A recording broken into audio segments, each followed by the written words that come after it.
Good morning, student. Myself, Pathan Ishrat Jahan from Paras English High School.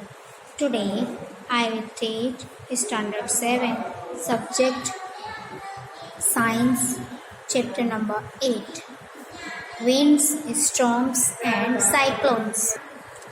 अब सबसे पहले तो हम हमारा जो लेसन का नाम है पहले इसको हम समझेंगे। विंड्स यानी हवाएं और स्ट्रॉम यानी कि स्ट्रॉम किसको कहते हैं, तूफान को कहते हैं। एंड साइक्लोन तो हवाएं चलती हैं तो तूफान आते हैं और तूफान से फिर साइक्लोन्स बनते हैं। ओके, अब देखो यहाँ क्या दिया है। Let's now start. Odisha was hit by a cyclone with wind speed of 200 km per hours on 18 अक्टूबर। अब यहाँ देखो 1990 यानी 1999 में 18 अक्टूबर को ओडिशा में जो साइक्लोन आया था उसकी रफ्तार तेज़ हवाओं के साथ आया। तो उस तेज़ हवाओं की रफ्तार कितनी थी, 200 किलोमीटर प्रति घंटे की रफ्तार से ये साइक्लोन आया था। The cyclone smashed 45,000 houses, making 7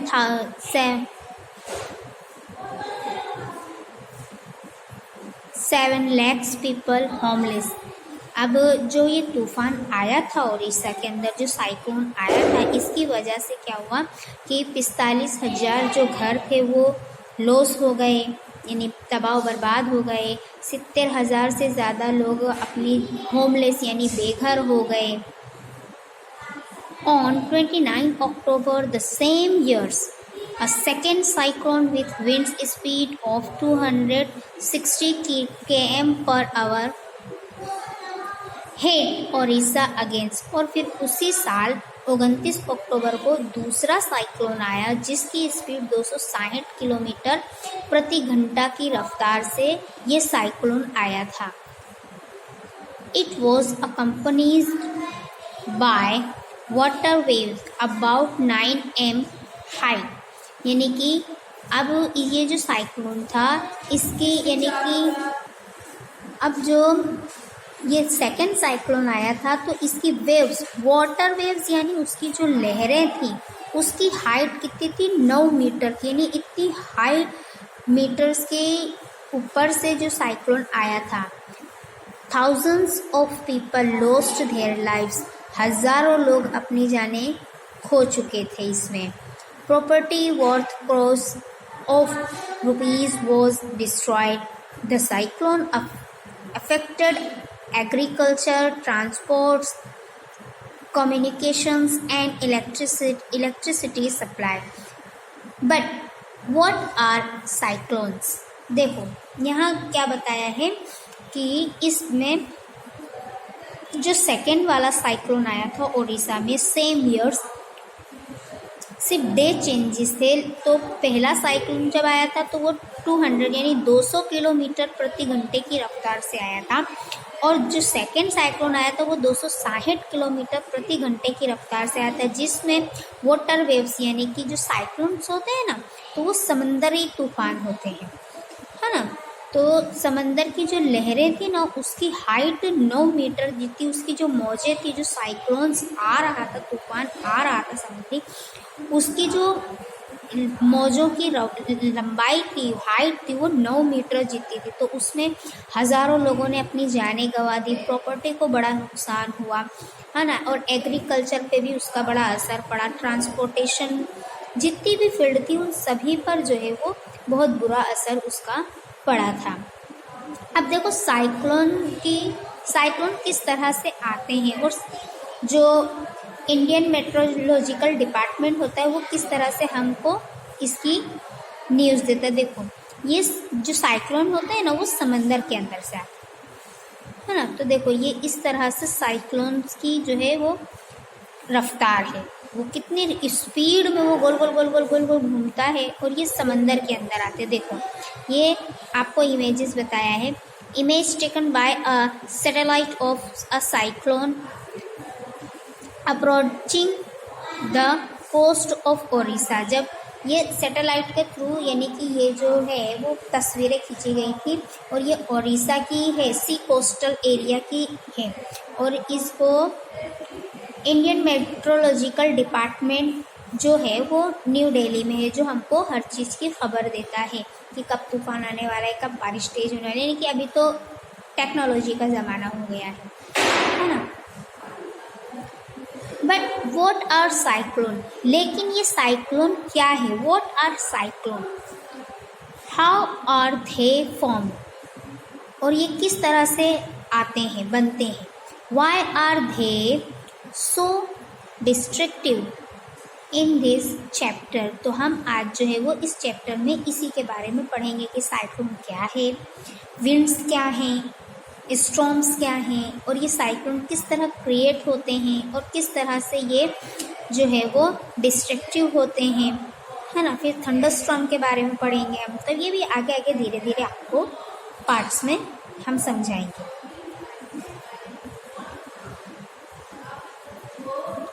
We begin the some activities involving air.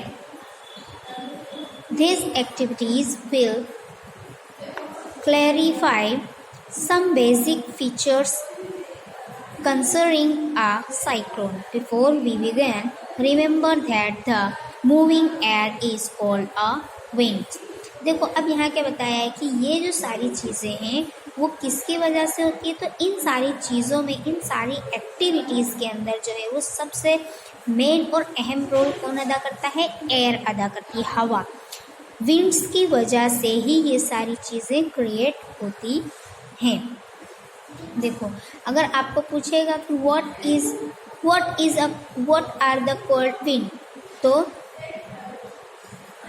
The moving air is called the wind, है ना। जब तेज हवाएं चलती हैं और फिर वो गोल गोल गोल गोल घूमती हैं, तो जिसकी वजह से जो समुद्री इलाके हैं या समंदर है उसके अंदर जो है वो साइक्लोन उत्पन्न होता है।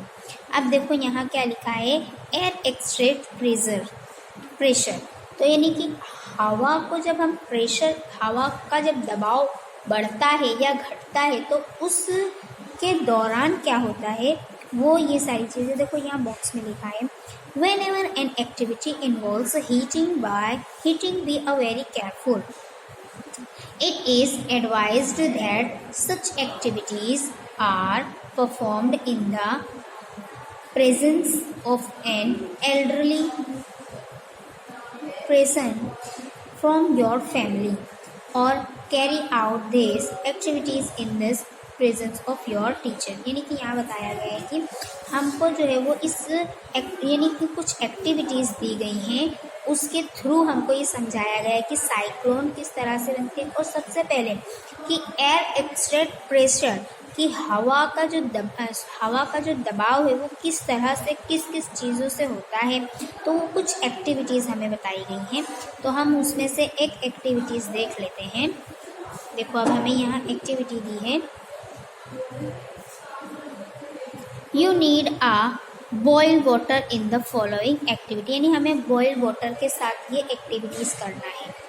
Take a tin can with a light, fill it approximately half with water, heat the can on a candle flame till the water boils, let the water boil for a few minutes, blow out the candles, immediately put the lid tightly on the can, be careful in handling the hot can, put the can carefully in a shallow metallic vessel or a wash basin, pour fresh water over the cane, what happens to the shape of the cane। देखो हमें यहाँ एक activity बताइए कि आप जो है वो एक केन लो, चाहे यानी कि एक टीन केन लो और उसको जो है वो यानी लाइट लो, यानी ज़्यादा मोटा भी मत लो, ज़्यादा पतला भी मत लो, मीडियम आता है ना, जैसे कि कोक की बोतल आती है, इस तरह से आप केन ले लो और फिर उसके अंदर क्या करो, हाफ वाटर, यानी कि उस अप्रोक्सीमेटली, यानी कि उस केन के अंदर आधे में पानी भर दो और फिर उसको हीट करो, यानी गर्म करो, और यानी कैंडल के नीचे रखकर गर्म करो। देखो मैं आपको ये फिगर के थ्रू समझाऊँ तो ज़्यादा बेस्ट रहेगा। देखो ये है हमारा फ्लेम, है ना, और ये है हमारा केन। तो इसके अंदर हमने जो है वो आधा केन में पानी भर दिया है। अब उसे हम हीट कर रहे हैं, गर्म कर रहे हैं, और फिर जब वो गर्म होता है ना तो उसकी भाप ना उड़े, उसके लिए हमने यहाँ इसको ढक्कन रख दिया, इसे ढक दिया, ताकि जो हवा है यानी जो गैस है, जब पानी हीट होता है तो वो भाप बनती है, स्ट्रॉम बनता है ना। तो वो स्ट्रॉम यानी कहते हैं ना स्टीम प्रेस, आप जैसे जानते होंगे स्टीम प्रेस मतलब क्या है, यानी कि स्टीम यानी भाप वाली प्रेस। अगर तो वो भाप जो है वो पानी से ही बनती है। जब हम वाटर को बॉईल करेंगे, गर्म करेंगे, हीटिंग पावर देके, तो वो जो है वो वाटर जो है वो भाप की शक्ल में, स्ट्रॉम की शक्ल में ऊपर उड़ेगा, है ना। तो वो ऊपर वो पानी उड़ ना जाए, वो भाप उड़ ना जाए, उसके लिए हम क्या करते हैं, केन के ऊपर ढक्कन रख देते हैं, है ना। अब ढक्कन रखने के बाद जब वो हीट हो जाता है तो फिर क्या करने का कि दूसरे हाथ से हमको ग्लास लेकर उस जो हीटिंग किया हुआ जो केन है उस पर हम ठंडा पानी डाल देंगे। ठंडा वाटर जैसे ही डालेंगे तो जो इसका ये शेप है वो बिगड़ जाएगा। जैसे हम ये तो इसका जो है वो शेप देखो, आप देख रहे हो ना, बिगड़ गया। ये हमने ठंडा पानी इस पर डाला तो तुरंत ही इसका शेप जो है वो बिगड़ गया। अब ऐसा क्यों हुआ, क्योंकि इसके अंदर जो हवा का दबाव था वो हमने रोक दिया, है ना, और जो हमारी स्ट्रॉम है, जो हमारी गैस है, वो बाहर नहीं जा पाई।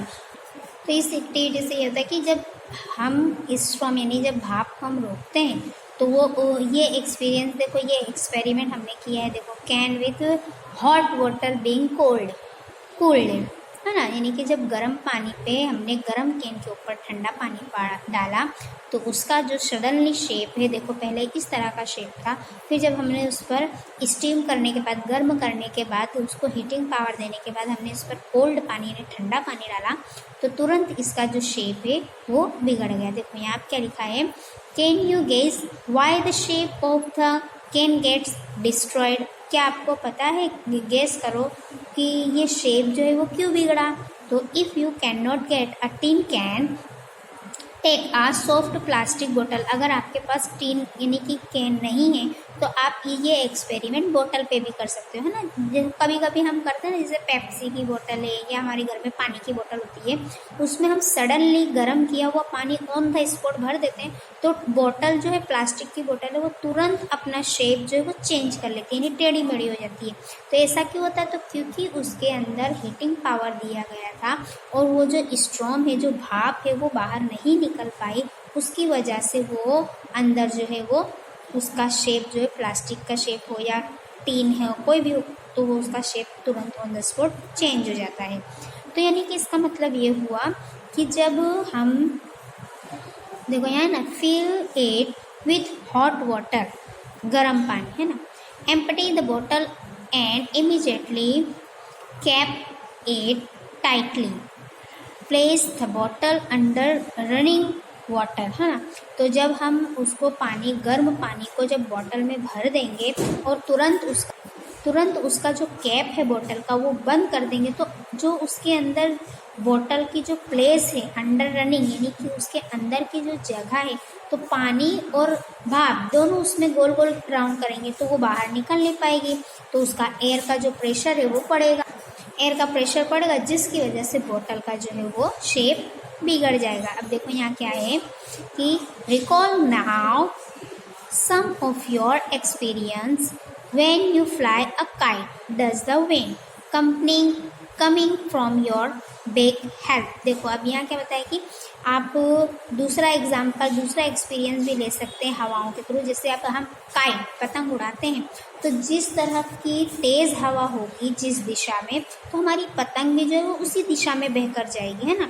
फिर उसको हम जब खींचेंगे डोरी से तभी वो हमारी दूसरी दिशा में आएगी। नहीं, विंड्स, हवाओं की स्पीड कितनी प्रति रफ्तार की है और वो किस डायरेक्शन में बह रही है, तो उस चीज़ के हिसाब से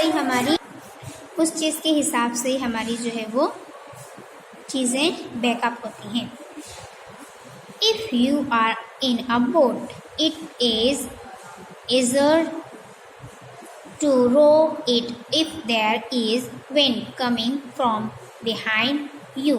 देखो अब दूसरा हमारा एक्सपीरियंस क्या है कि आप जब बोट पे पानी वाली बोट में बैठते हैं तो या फिर कोई भी बोट में हो, चाहे यानी झूला हो उसमें भी, तो उसमें देखो आप कौन सी दिशा में जा रहे हैं, है ना, रो, तो आपको कौन सी डायरेक्शन में जाना है। अब जिस डायरेक्शन में जब हम लोग नहीं, जैसे ट्रेन में बैठो या बोट में बैठो या कहीं भी खुली जगह में जाओ तो हमको हवा ज़्यादा लगती है ना। ऐसा क्यों होता है? क्योंकि वो हवाएं चलती तो हम किस डायरेक्शन में जा रहे हैं और हवा किस डायरेक्शन में जा रही है, तो उसके हिसाब से हमको जो है वो पता चलता है, यानी कि विंड्स का। Do you find it difficult to ride a bicycle against the direction of the wind? देखो हम जब बाइसिकल चलाते हैं ना, जैसे हम लेफ्ट में जा रहे हैं और राइट से हवा आ रही है तो हमको ऐसा लगता है कि हमको कोई धक्का मार रहा है, नहीं कि उसमें हमको हवा का प्रेशर मिल रहा है ना। तो कभी कभी ऐसा नहीं, हम चलते हैं तो हमको सीधे डायरेक्शन में जाना होता है और सामने से ही हवा आती है, तो हमको ऐसा लगता है कि जो हवा है वो हमें धक्का मार रही है और हमारे जो कदम है वो आगे नहीं बढ़ते। और इसी तरह बाइसिकल में भी हम राइड्स करते हैं तो जब दूसरी तरफ से, दूसरे डायरेक्शन की तरफ से हवाएं आती हैं, विंड्स आती हैं, तो हमारी बाइसिकल जो है, हमारी जो साइकिल है, उसको चलाने में, उसको राइड करने में हमें डिफ़िकल्टीज होती हैं। तो you know that we have to fill air into the bicycle tube to keep it tight. और वो जो टायर होता है, टायर का ट्यूब होता है, उसमें भी देखो जब हवा कम हो जाती है तो साइकिल टेढ़ी मेढ़ी चलती है, लेकिन जब हम उसमें हवा भरा देते हैं और उसका कैप लगा देते हैं तो वो जो बाइसिकल की ट्यूब है वो भी टाइट हो जाती है ना। यानी कि जब तक हवा का प्रेशर, एयर प्रेशर नहीं होगा तब तक वो चीज़ जो है वो दूसरे डायरेक्शन में नहीं जाएगी। Also, you know that a bicycle tube overfilled with air may be burst. What is the air doing inside the tube? है ना। और जो है वो एयर जो है वो क्या काम करती है, वो ट्यूब के इनसाइड रहकर काम करती है। Discuss with your friends how the air is the bicycle tube keeps it in the shape. और जब हम बाइसिकल की ट्यूब में एयर नहीं भरते हैं तो उसका शेप कैसा होता है? जब हम उसको अंदर एयर, हवा भर देते हैं और वो टाइट हो जाता है तब उसका शेप कैसा होता है।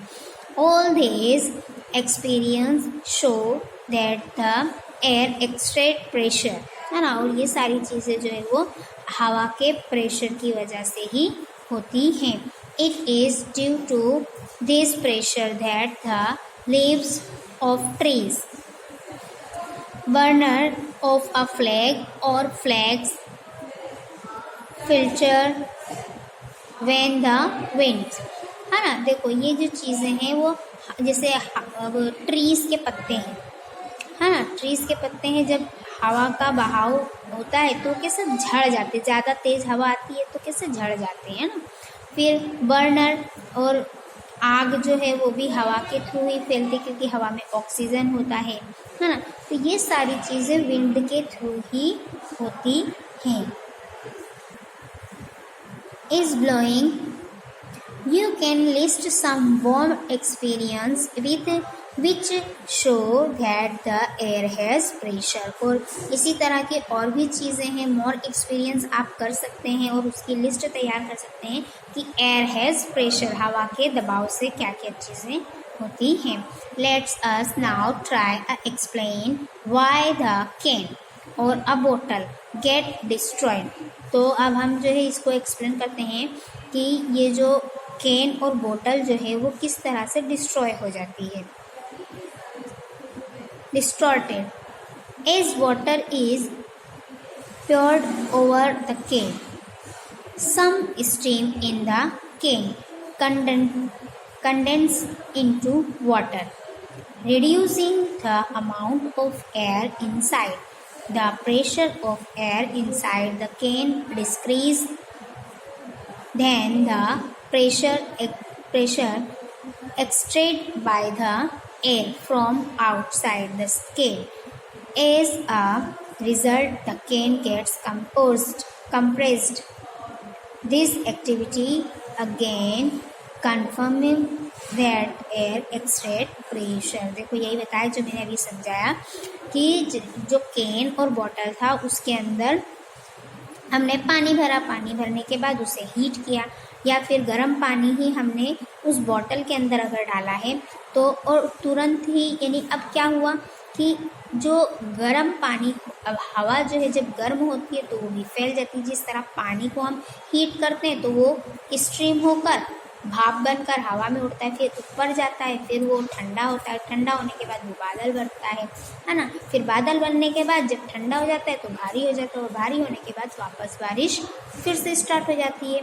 तो ये जो रिसाइकलिंग है ये चलते रहती है। तो ये हवा का जो दबाव है वो आउटसाइड और इनसाइड किस तरह से वो प्रेशर करता है, तो उसी वजह से जो केन है, जो बॉटल है, वो कॉम्प्रेस्ड हो जाती है, और जो उसका ये शेप है ये ऑन द स्पॉट चेंज हो जाता है।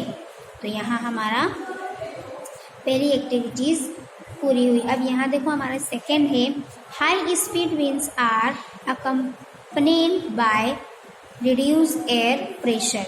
अब हाई स्पीड वाली जो हवाएं होती हैं वो आती हैं तो वो एयर प्रेशर यानी किस तरह से प्रेशर देती हैं उसके बारे में अब हम देखेंगे। इसी तरह से छोटे छोटे जो है वो आप देख सकते हो। देखो अब ये एक्टिविटी में क्या दिया है, ब्लोइंग इनटू द बॉटल। आप जब तेज़ जैसे पेपर के छोटे छोटे पीसेस बना दो बॉल के, और जब हम उसे तेज़ यानी कि तेज़ फूंक मारते हैं या हवा चलाते हैं तो क्योंकि हवा का प्रेशर हाई स्पीड वाली जो रहती है उसका प्रेशर बहुत ज़्यादा होता है ना, तो वो जो है वो जो बॉल्स हैं वो ऑन द स्पॉट अपने प्लेस चेंज कर देते हैं, है ना। जितनी फोर्स से जाएगा उतनी फोर्स से जो है वो बॉल्स भी आगे बढ़ते हैं।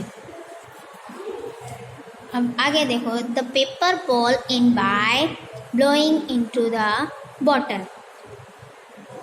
पहेली एंड बूझो are thinking about the following question. Why is it difficult to force the paper ball into the bottle? तो अब ये पहेली और बूझो जो हैं वो दो स्टूडेंट्स हैं, वो लोग पूछ रहे हैं कि जब हम बॉटल के अंदर यानी कि तेज़ हवा फूंक मारेंगे तो वो जो बॉल्स है वो पीछे से आगे की ओर आते हैं, फिर आगे से पीछे की ओर जाते हैं। आपने बड़े बड़े मॉल्स में भी ये चीज़ देखी होगी, है ना। तो ये पहेली और बूझो का क्वेश्चन है कि क्यों ऐसा होता है, यानी हम जब फोर्स से जब ज़्यादा हवा, देखो आप ये एक एक्टिविटी है, एक बलून्स ले लो या कुछ भी ले लो, जब हम धीरे से इसके अंदर हवा मारेंगे तो ये ज़्यादा तेज़ नहीं होगा, लेकिन जब तेज़ से मारेंगे तो ये तुरंत जल के वो हो जाएगा। नेक्स्ट,